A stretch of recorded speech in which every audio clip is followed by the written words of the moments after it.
Irmãos e irmãs, muito bom dia, graça e paz. Nós vamos dar sequência às nossas considerações. Nós, a princípio, estudamos sobre os atributos de Deus. Semana passada a gente começou a conversar sobre os juízos de Deus. Vocês pegaram as revistinhas ali, não pegaram? Pegaram, todos encontraram? Se alguém faltou, ou se faltou para alguém, só informar. A gente providencia a cópia para você poder estar acompanhando e estudando em casa a lição. Ok? Nós vamos orar mais uma vez, suplicando que Deus esteja nos abençoando, iluminando a mente, abrindo os olhos do coração, nos dando uma compreensão clara daquilo que Ele quer nos ensinar através do texto sagrado. Pediu ao presbítero Paulo que, por gentileza, nos conduz a Deus nesta palavra de oração.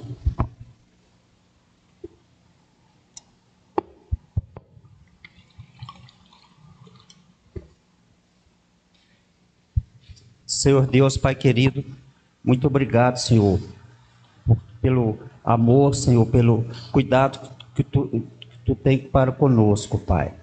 Estamos aqui agora para aprender mais da Tua palavra, que possamos estar abrindo nossos ouvidos e que possamos estar praticando a Tua palavra, Senhor. E cada dia mais com disposição para estar na Tua casa e Te servir.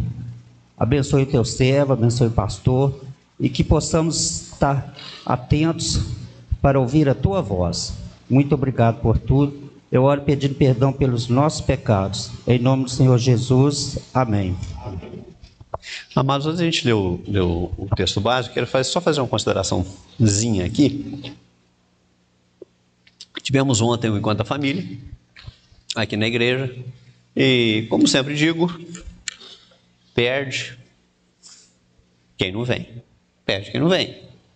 Então eu quero lembrar para vocês, de novo, o seguinte: quando a igreja promove uma atividade, seja um culto como esse, escola dominical, culto da noite, terça-feira, estudo bíblico, quinta-feira, culto de oração, uma programação especial como a de ontem, a perspectiva é que isso traga edificação para a vida da gente, como igreja de Deus, como povo de Deus, fortalecimento dos laços, proximidade de Deus.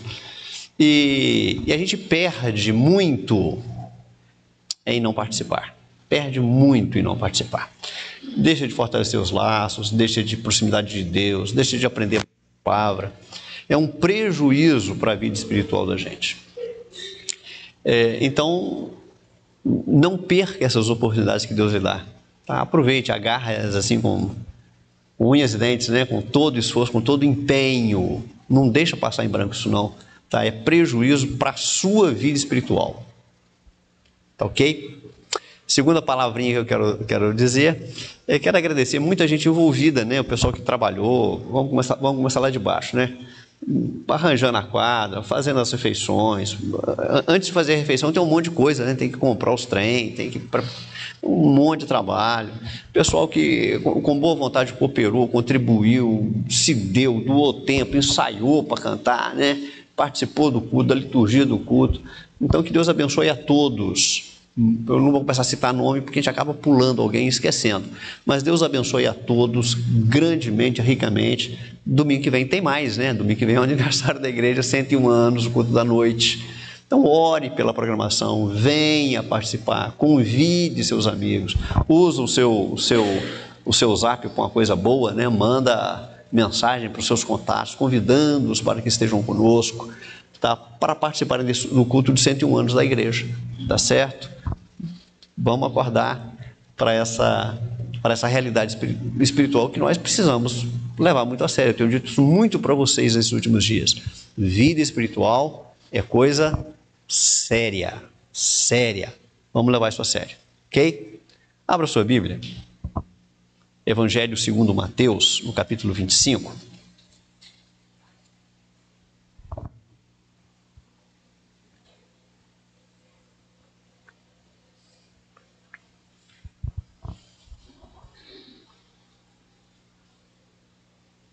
Evangelho segundo Mateus, capítulo 25.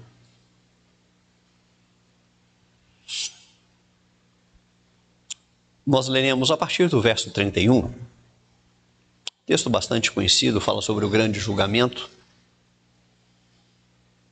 Quando vier o Filho do Homem na sua majestade e todos os anjos com ele, então se assentará no trono da sua glória e todas as nações serão reunidas em sua presença, e ele separará uns dos outros, como o pastor separa os cabritos das ovelhas, e porá as ovelhas à sua direita, mas os cabritos à esquerda. Então dirá o rei aos que estiverem à sua direita: Vinde, benditos de meu Pai, entrai na posse do reino que vos está preparado desde antes da fundação do mundo.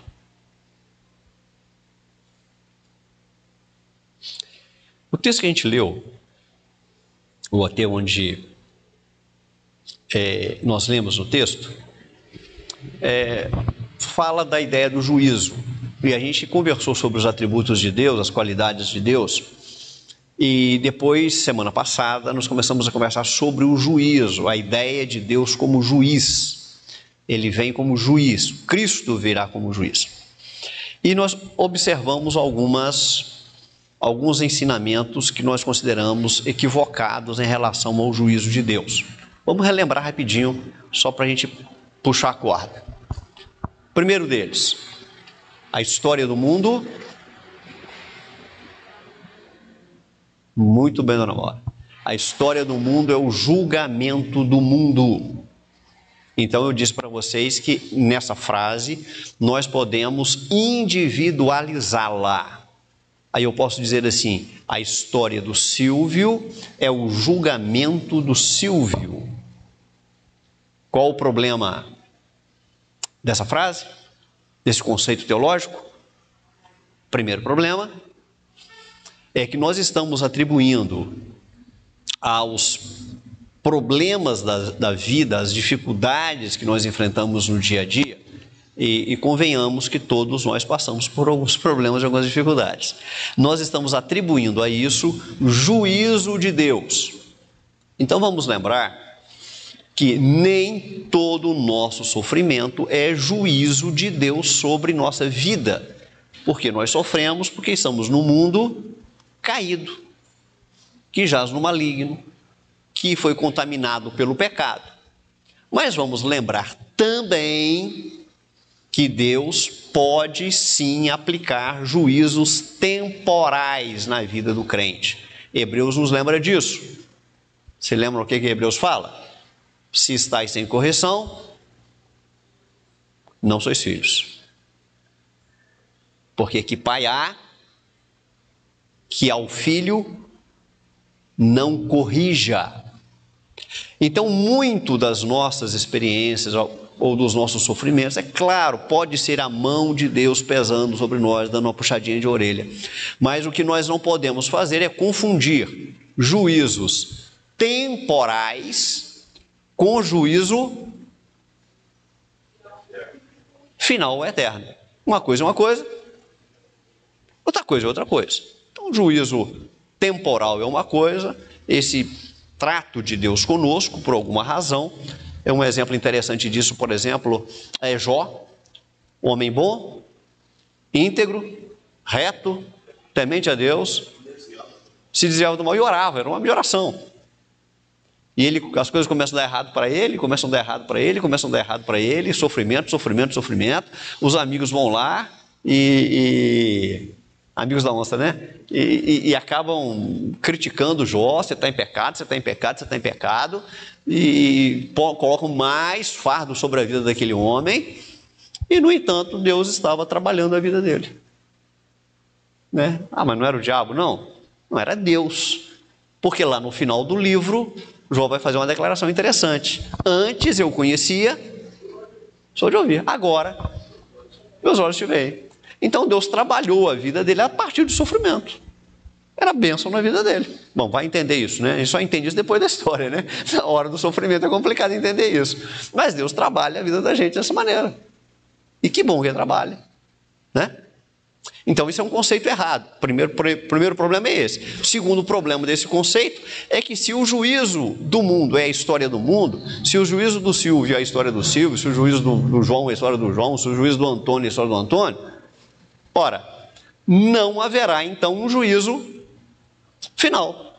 É uma negativa do juízo final. E a Bíblia é muito clara em dizer que haverá um juízo final. E nós vamos conversar mais sobre isso aqui. Eu me lembro que semana passada eu até comentei com vocês que alguém me perguntou assim: mas pastor, até nós que fomos crentes, que fomos perdoados, os nossos pecados vão ser trazidos a público? Disse: vão. Pastor, é ruim esse trem, hein?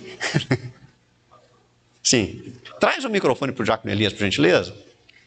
Porque assim quem está em casa fala o amém, ou não amém não, né? Discorda desse cara, o cara está viajando na maionese, né? Deixa o Diácono Elias falar no microfone aí. Quem quiser falar, levanta a mãozinha, porque aí o diácono leva o microfone. Não, sim. Só ia falar que até o Jó que passou por aquele sofrimento todo vai passar pelo juízo final, né? Vai passar pelo juízo final, claro. Né? E lá vão ser abertos os livros e a gente vai ser publicamente exposto. Ok? Só para lembrar disso. Então, esse era um problema do conceito do juízo, a história do mundo e o juízo do mundo. Uma outra ideia que nós discordamos também, um segundo equívoco sobre isso, a gente comentou isso aqui semana passada, é a ideia de que quando a Bíblia fala de juízo, é apenas uma figura de linguagem. Não vai haver juízo. Não. Acabou aqui. Acabou. Morreu, já era. De céu, de inferno, de juízo, de Deus julgar.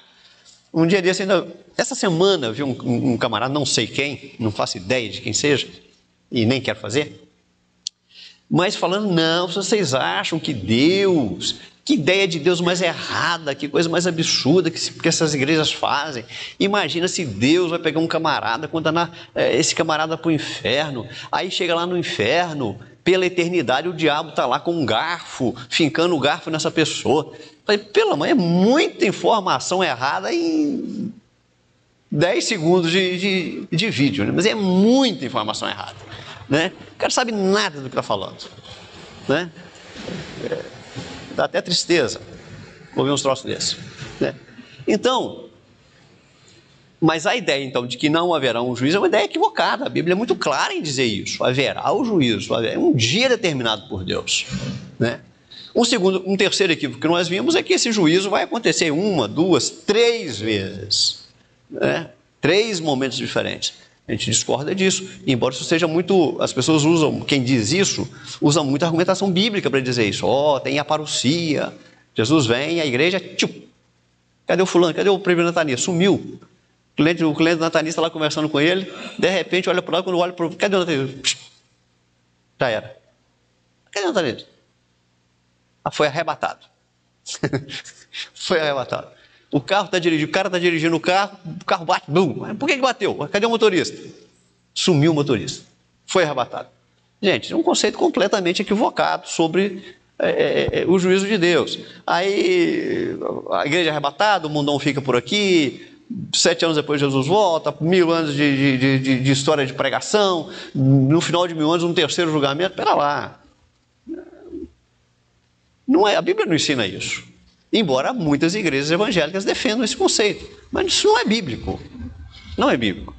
O juízo, como vimos semana passada, é um ato de Deus. Um dia. O dia do juízo. Tá? Não significa também, não pense em dia de 24 horas também. Né? Porque Deus é atemporal. Então, o juízo começou meio-dia, vai acabar meio-dia amanhã. Não, esquece esse negócio. Né? Não dá para botar tempo aí na ideia de Deus. Okay? Então, existem alguns conceitos errados e um outro conceito errado é que simplesmente não vai ter juízo. Não tem. É errado isso. Haverá um juízo. Entendam isso. Ok? Dito isso, ou relembrando isso, vamos pensar numa coisa interessante aqui.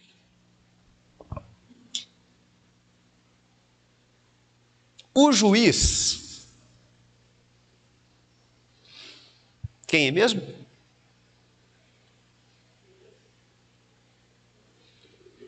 Deus. Beleza. Tudo que a Bíblia diz, toda a revelação, se refere a Deus. Deus quem? Pai, Filho, Espírito Santo. Então, todo ato de Deus implica a Trindade Santíssima. Todo ato de Deus. Deus Pai, Deus Filho, Deus Espírito. Um exemplo claro disso, criou Deus o tal. E disse Deus: façamos o homem à nossa imagem, conforme a nossa semelhança. A Trindade está implícita nesse conceito. Então, todo ato divino necessariamente implica a Trindade: Deus Pai, Deus Filho, Deus Espírito Santo. Mas a Bíblia atribui a ideia do juízo de forma mais específica a Cristo. Então nós temos a figura de Cristo como aquele que é o juiz. Nós lemos isso aqui. Quando vier o Filho do Homem na sua majestade, todos os anjos do céu com ele, então se assentará no trono da sua glória. As nações serão reunidas na presença dele. Ele separará uns dos outros. Então ele vai olhar para alguém e vai dizer assim: olha, vamos ler a sua história aqui. Pega o livro, direito. Olha para o outro, lê a sua história. Esquerda. E aí começa. No final das contas, todo mundo foi julgado. Uma turma na direita, uma turma na esquerda. Nisso eu falei: esse riram de mim, não sei porquê. Os da direita vai dizer: vinde benditos do meu Pai. Os da esquerda vai dizer: olha, apartai-vos de mim. Não é isso? Então, a ideia do juízo é a ideia de Cristo como juiz. E é muito interessante você pensar nisso, porque o que Jesus é nosso? Senhor. Advogado agora. Mas o que? Quem ouviu outra coisa aí? Salvador. Salvador. Tem outra palavra importante. Hein? Remidor. Tem outra palavra importante. Mediador. Então, Jesus estará assumindo a posição de juiz, mas ele é o nosso mediador. Então, uma coisa que você já sabe, e é importante que não se esqueçam disso nunca: só existe um mediador entre Deus e os homens: Jesus Cristo. Único. Não tem essa história de eu vou fazer isso, vou botar tijolinho no céu. Já ouviram isso? Não existe esse troço. Ou você passa pela porta que é Jesus, o caminho que é Jesus, ou você nunca vai chegar a Deus. É simples isso. Não são suas obras, não é sua boa vontade, não é seu esforço, nada disso. Você não coloca, você não constrói tijolinho no céu. A obra salvadora é uma obra de Cristo. Mas ali no julgamento, nós teremos então o nosso mediador como juiz. E aí ele vai olhar para o Gil, Silvio, abrir o livro, ler em voz alta no microfone para todo mundo ouvir a nossa história. Do jeito que está a tecnologia, provavelmente até passar uma projeção em filme, colorida, HD, esse negócio todo, com som e tudo. A nossa história inteira. Tudo que nós fizemos, tudo que nós falamos, tudo que nós pensamos, tudo. Não vai escapar nada. E todo mundo vai ver, ouvir. Todo mundo.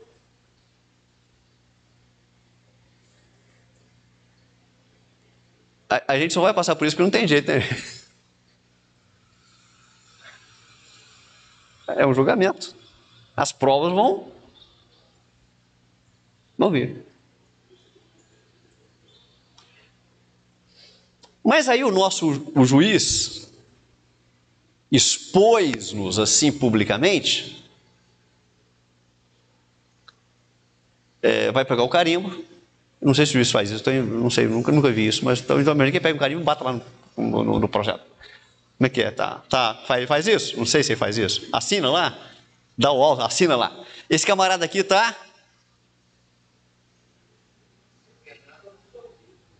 esse aqui está absolvido, porque ele fez isso tudo, mas os pecados dele foram pagos lá na cruz. Então, Gil, você aprontou algumas... Está na direita. Segue o Silvio. Que aprontou também. Mike está na direita aqui. Vocês dois estão na direita. Porque eu morri por eles.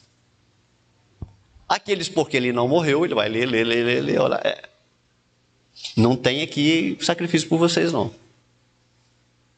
Então, para lá. Por isso a Bíblia fala que o dia do juízo vai ser um dia terrível, um dia de dor, um dia de lamento, um dia de sofrimento, um dia de angústia. E vem, é um dia real. Por que Jesus assume essa função de julgar? Se ele é nosso advogado, nosso mediador. Por que ele assume a função de julgar? Bíblia na mão? Mateus 25, a gente lê o texto dizendo que ele vem julgar. João, capítulo 5.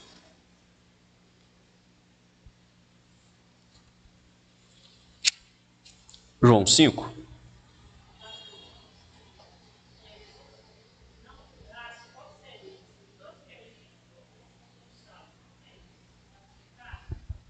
Desculpa, irmã, não ouvi.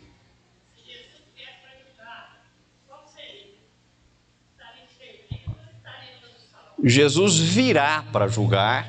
Opa, o que foi aqui? Vocês viram que o meu reflexo ainda está... Apesar dos 35, o reflexo ainda está bom. Jesus virá para julgar. Aqueles por quem ele morreu serão salvos, e aqueles por quem ele não morreu serão condenados. Isso pode ser hoje, ou daqui a 1000 anos.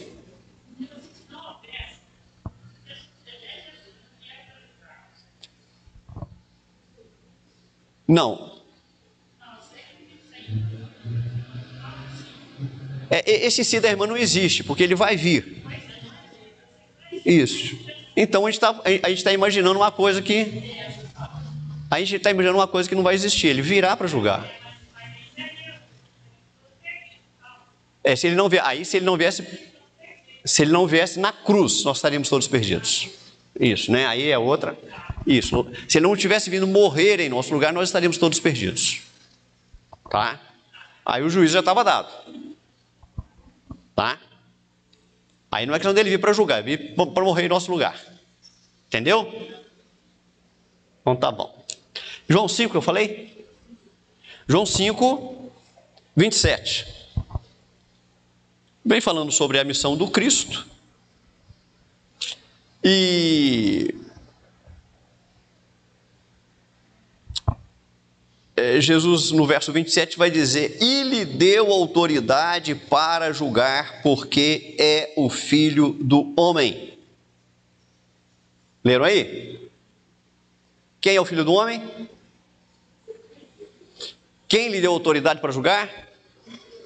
Deus. O Pai deu ao Filho a autoridade para julgar. Ok? Atos 10.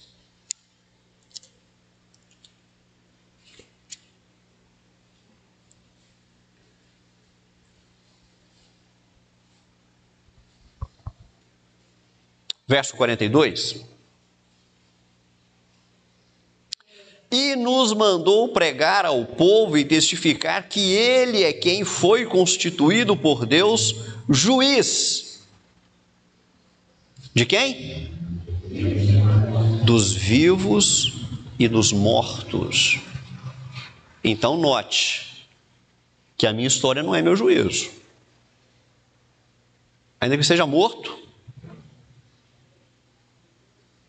serei julgado. Porque Deus constituiu Jesus como o juiz dos vivos e dos mortos. Filipenses, no capítulo 2, um texto muito conhecido e muito interessante.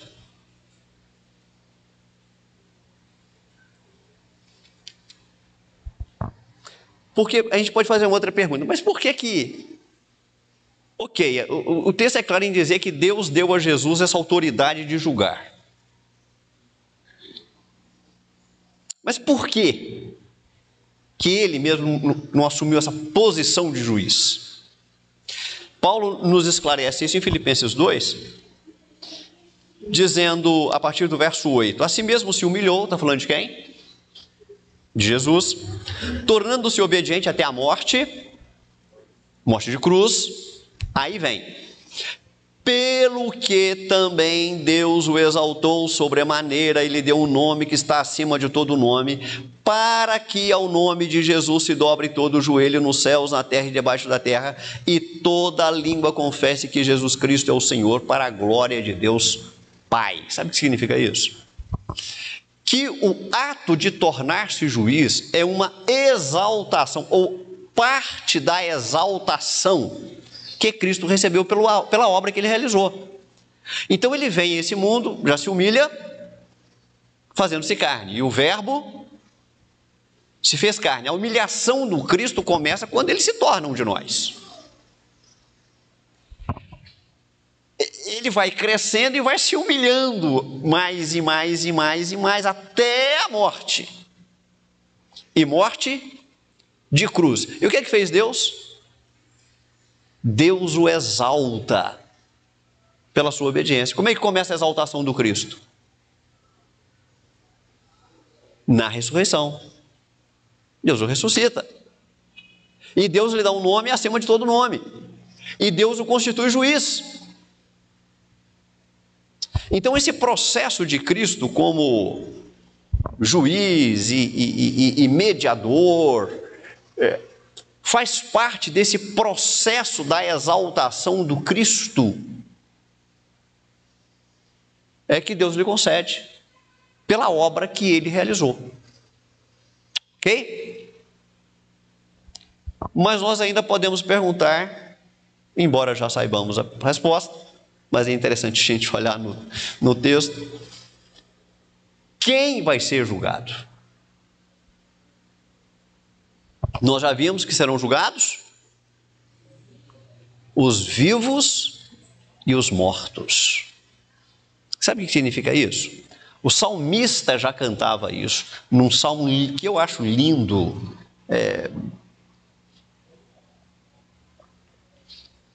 Quando ele diz assim: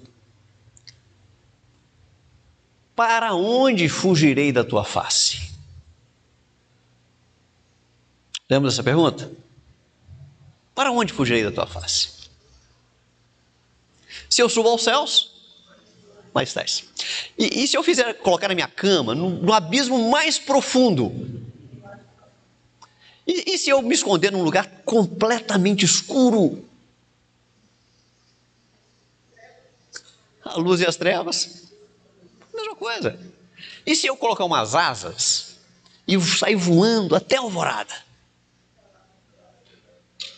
O que significa isso? Oi?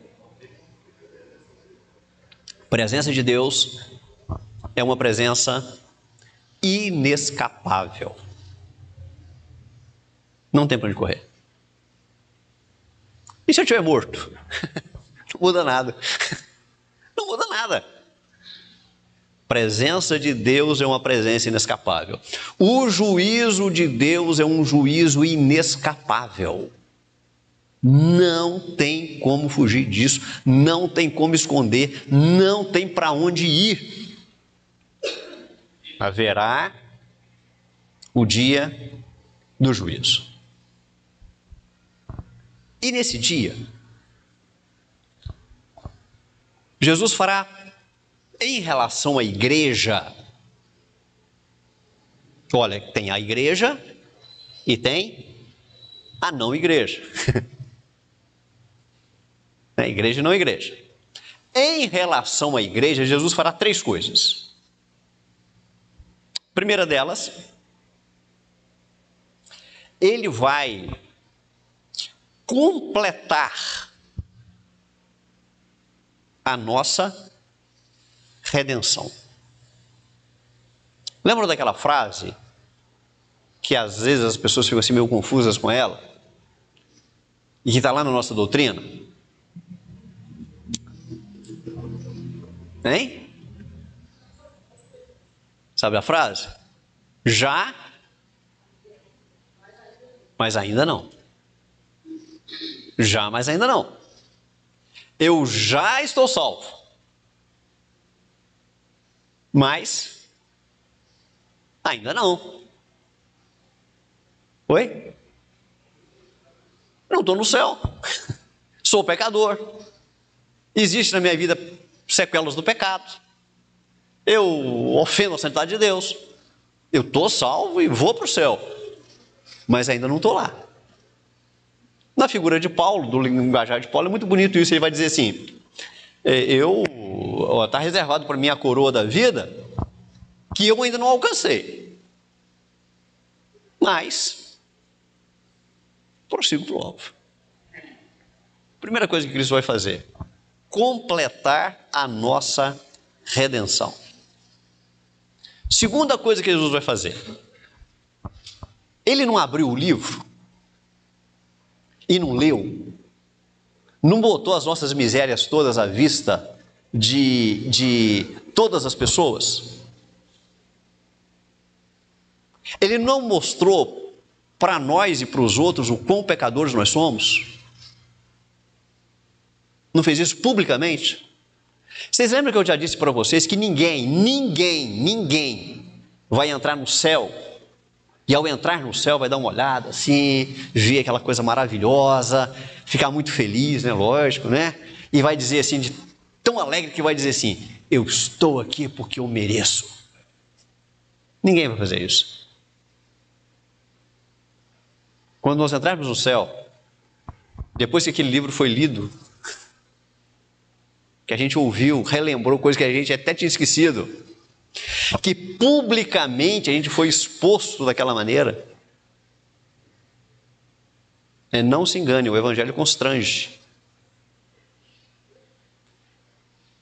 E Jesus olhar para você e você está suando frio, vai para o céu. Você vai entrar no céu, dá uma olhada em volta e vai dizer: eu estou aqui pela misericórdia. Pura misericórdia. E aquele camarada que entrar no inferno vai olhar em volta, nas dores do inferno, no sofrimento do inferno, na angústia do inferno, depois que ele ouviu a leitura do livro, que todo mundo ouviu a leitura do livro, e ele vai dizer: eu estou aqui porque mereço. Deus não foi injusto comigo. Deus foi justo. Deus foi justo. Segunda coisa que Jesus vai fazer naquele dia: ele vai nos justificar publicamente. Vai ler. E vai dizer publicamente, da mesma maneira que ele nos expôs publicamente, ele vai dizer publicamente: os pecados dele estão perdoados. Eu morri por ele. Eu morri por ele. Eu ressuscitei por ele. Gente, que coisa maravilhosa ouvir isso naquele momento. De de vexame, né? De vergonha pública, de vexame. A gente ouve isso, olha, os pecados estão perdoados. Eu morri no lugar deles.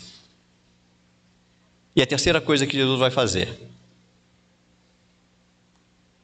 ele vai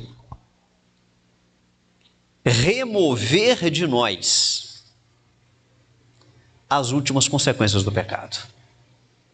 E a partir dali, quando eu entrar nos céus de Deus, eu nunca mais pecarei de novo. Não pecarei novamente.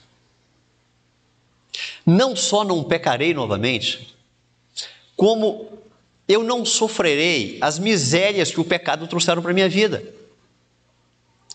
Por isso que a Bíblia diz assim, lá não haverá. Lembra de Apocalipse? O que não tem no céu? Lá não tem tristeza, lá não tem dor, lá não tem lágrimas, lá não tem morte, lá a gente não perde as pessoas que a gente ama, não tem nada disso. Por quê? As primeiras coisas passaram, tudo novo, não tem mais sequela nenhuma daquilo que passou. Foi tudo perdoado, purificado, já está tudo resolvido. Houve perdão lá na cruz. Houve perdão. Então que coisa boa, agora esse povo está pulando de alegria, onde não tem mais dor, nem choro, nem tristeza, nem lamento, nem nada, porque as consequências do pecado foram removidas da nossa vida. E nós estamos ali nos céus de Deus. Então que dia maravilhoso para a igreja, né? Que dia maravilhoso para nós, igreja, povo de Deus, resgatados e perdoados no sangue de Jesus. Mas tem mais uma coisa para a gente pensar ainda sobre esse juízo e sobre esse dia. Eu só vi julgamentos em televisão, nunca fui ao vivo em um julgamento. Sei que são advogados aí. O juiz tem assistentes? Hein? Mas antes tem alguém que dá assistência para ele, levando os documentos e tal, esse tipo de coisa? Escrivão, tá. Assessor. Mas ele tem esse pessoal que trabalha com ele. Tá. Jesus vai ter gente ajudando ele no julgamento?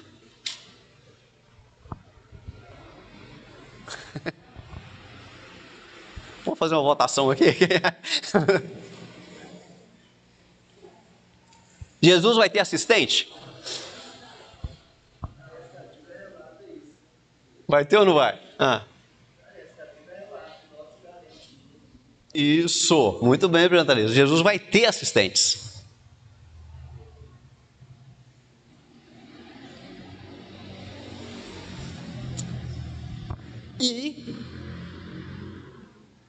E a igreja será esses assistentes. Interessante isso, né? Julgados, perdoados e assistentes.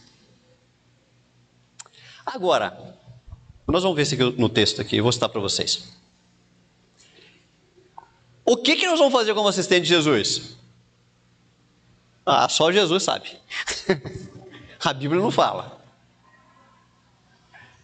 Mas a Bíblia apresenta a igreja como assistentes de Jesus no julgamento. Parece estranho? Triunfante, claro.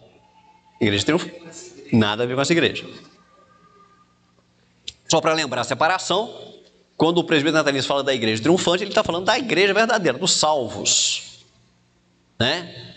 Essa igreja é a igreja temporal. E nessa igreja tem a igreja e a não igreja. Tem a igreja e a não igreja misturada aqui. Jesus ilustra isso na parábola do joio e do trigo, né? Mas vamos à Bíblia. Mateus 13.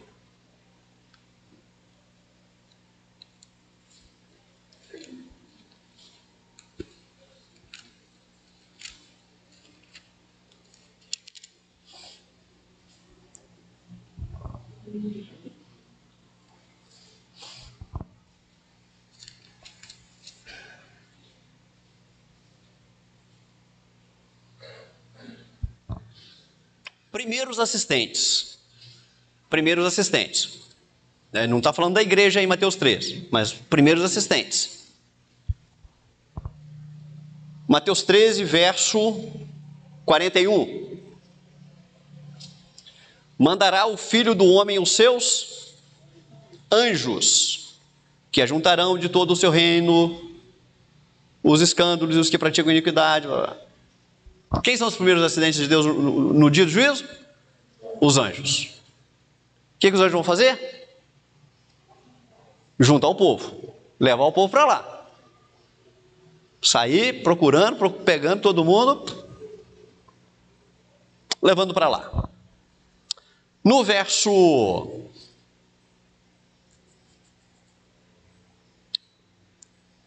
no capítulo 24,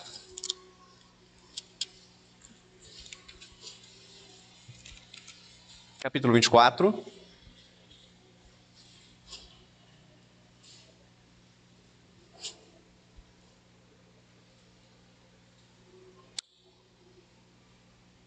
cadê?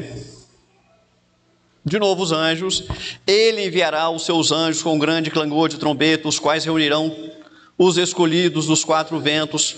De novo os anjos estão aparecendo aí como os auxiliares de Deus no juízo. No capítulo 25, verso 31, já lemos, todos os anjos com ele. Então, os anjos. 1 aos Coríntios,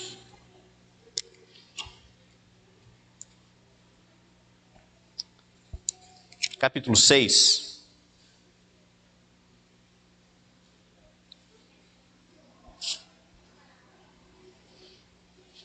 versículo 2.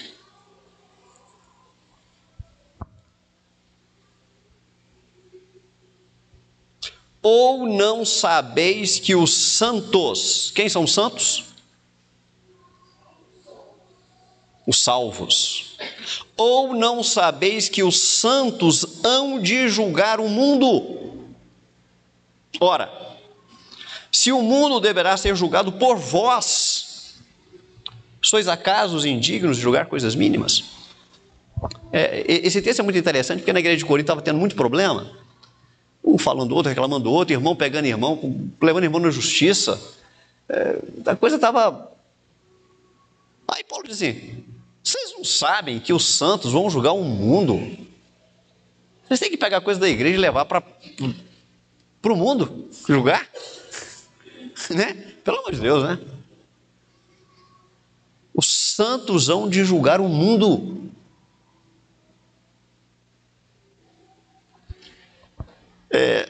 Lá em Apocalipse capítulo 20,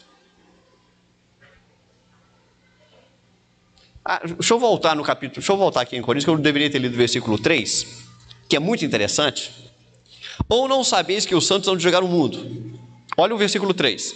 Não sabeis que havemos de julgar os próprios anjos?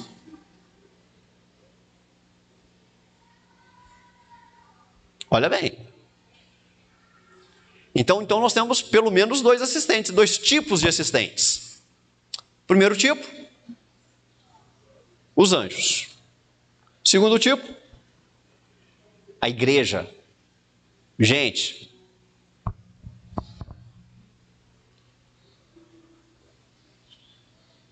eu fico me perguntando assim: que tipo de crente eu tenho que ser para uma honra dessa?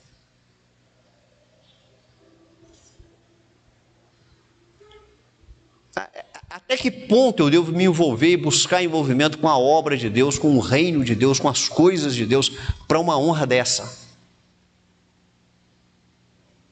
Até que ponto tem que aprender a abrir mão dessas... É o que Paulo está dizendo para a igreja de Corinto lá, né? Desses problemas da vida aqui, dessas dificuldades que aparecem aí, diante de uma honra dessa. E aí eu fico agarrado nesse trem aqui. Né? Brigo com o Ju, fico 10 anos. Já contei isso para vocês? Eu conheci duas pessoas crentes,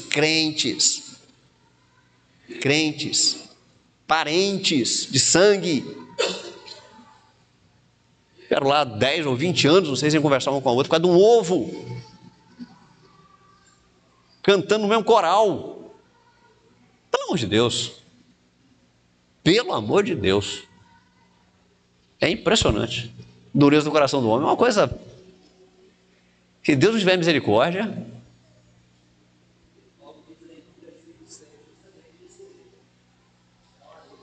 o só existir entre vós demanda já é uma completa derrota. Sofre prejuízo, né? Sofre dano. Que isso? Nós vamos julgar o mundo, gente. Que isso? Abre mão esses trem daqui, vida que segue.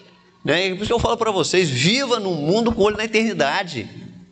Fica agarrado nesses trem da vida aqui, arrasta esse trem 10, 20, 50 anos. Que isso? Né? Isso não é compatível com a vida cristã. Nós vamos julgar, o verso 3 está dizendo, os próprios anjos. Não está dizendo aí?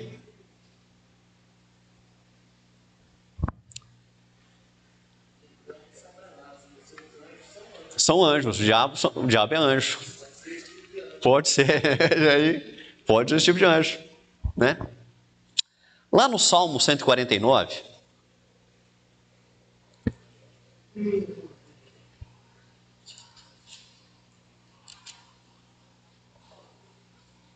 Salmo 149.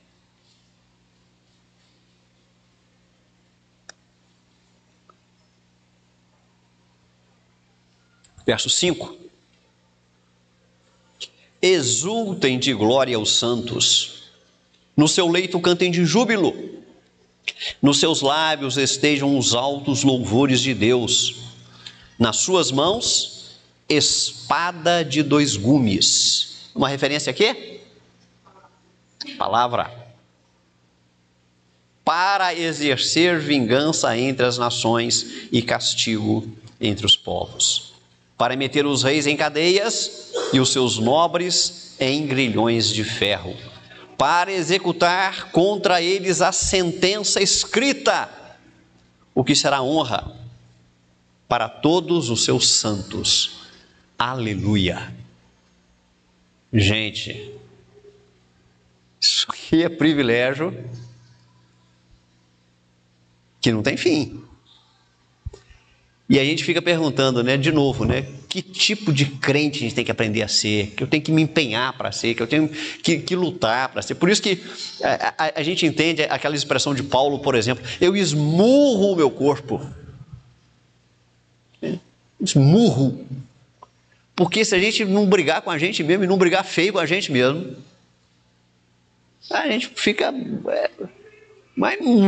muito aquém do mínimo de expectativa, mas muito aquém.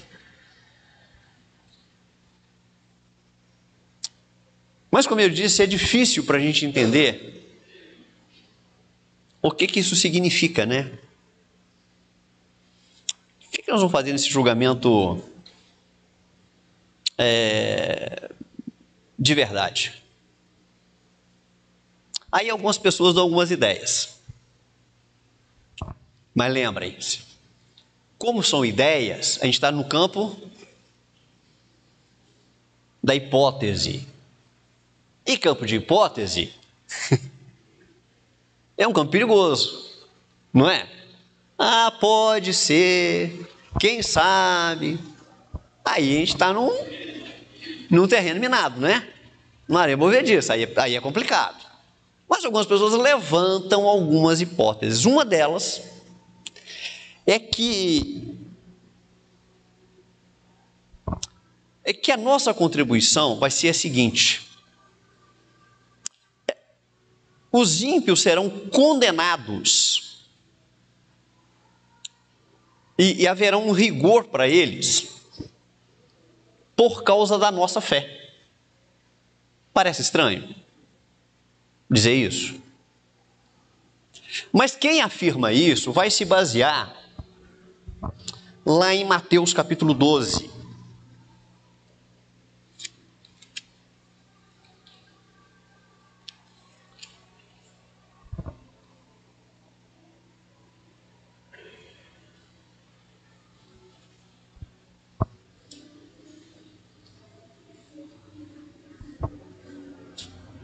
Mateus capítulo 12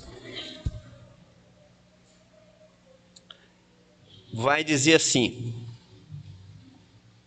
verso 41: os ninivitas se levantarão no juízo com esta geração e a condenarão, porque se arrependeram com a pregação de Jonas. E eis aqui, quem é maior que Jonas? Então olha o que Jesus está dizendo, olha, naquele dia, os ninivitas, aquele povo que Jonas foi pregar para eles, né? O que aconteceu lá? Pregou, a cidade inteira se converteu. E Jesus está pregando, Betsaida, Corazim, né? E o povo não se arrepende. Compara Jesus com Jonas. Aí Jesus vai dizer assim, naquele dia os ninivitas vão se levantar, porque quando o Jonas pregou para eles, eles se arrependeram. Que pouco cabelo, uma tristeza, o mosquitinho cai na cabeça, mas lá no couro cabeludo, dá uma confusão. Os ninivitas vão se levantar e vão julgar, porque Jonas pregou para eles e se arrependeram. Eu estou pregando para vocês, eu sou muito maior do que Jonas. Vocês não se arrependem? Então, naquele dia, eles dizem assim, então Deus vai usar essa fé para dizer, Beltrano creu, Beltrano não creu? Uma hipótese. Uma hipótese.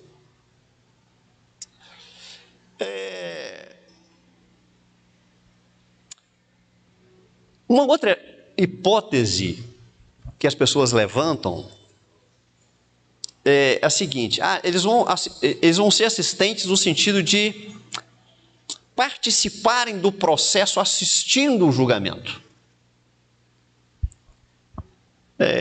Você vai lembrar lá de Apocalipse, né? Aquelas pessoas que estavam debaixo do trono, quem são, de onde vêm, até cantamos isso um dia desses, cadê o Mar?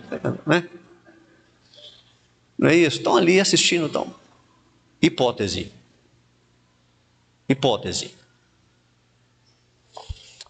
Na nossa teologia, a gente fala assim: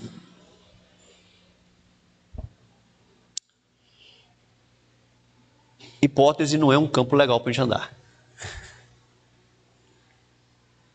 Hipótese não é um campo bom para a gente andar. Porque se eu partir para a hipótese, aí não tem fim, né? Vai depender da minha imaginação. Não tem fim. Então, como a Bíblia não é clara sobre isso, do ponto de vista da teologia reformada, o melhor a fazer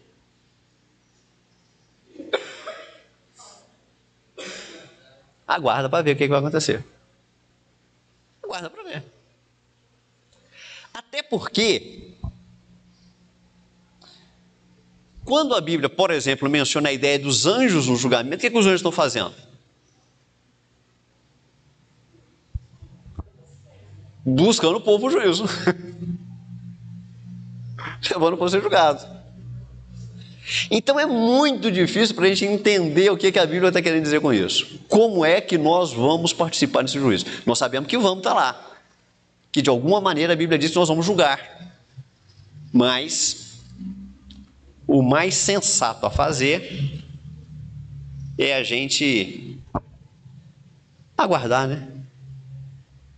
Aguardar, ficar levantando hipóteses, a gente pode dizer o que não é, ensinar o que não é fato, fazer uma interpretação equivocada e tal. Então a gente se cala, sabendo que Deus está no controle e que Deus sabe o que vai fazer e o que nós vamos fazer lá, né? É a melhor hipótese para nós como igreja de Deus, ok?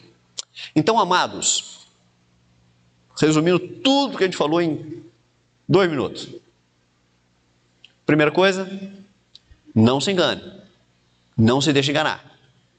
Haverá um dia de juízo, ok? Haverá um dia. Segunda coisa, o juiz é Cristo. Ele é o nosso mediador. É por isso que a Bíblia também, nós interpretamos a Bíblia dizendo que a igreja não entrará em juízo condenatório, mas entrará em juízo. Ok? Nossas obras serão publicamente expostas, cada palavra, cada pensamento, cada ato, tudo. E do mesmo jeito que publicamente seremos expostos, publicamente seremos declarados perdoados, redimidos. E Jesus complementa toda a sua obra salvadora e completa toda a sua obra salvadora na nossa vida.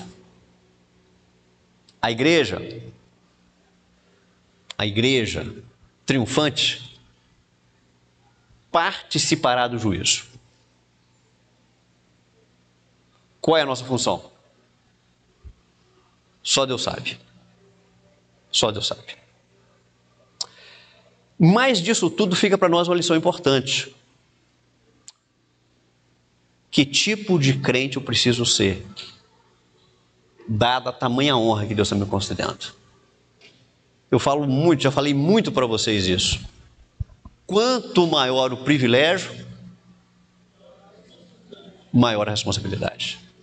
Então vamos levar a nossa vida cristã a sério, nosso compromisso com Deus a sério, nosso compromisso com a igreja a sério, nosso compromisso com a palavra a sério. Vamos levar a nossa vida espiritual a sério, porque vida espiritual é coisa séria. Deus abençoe a todos.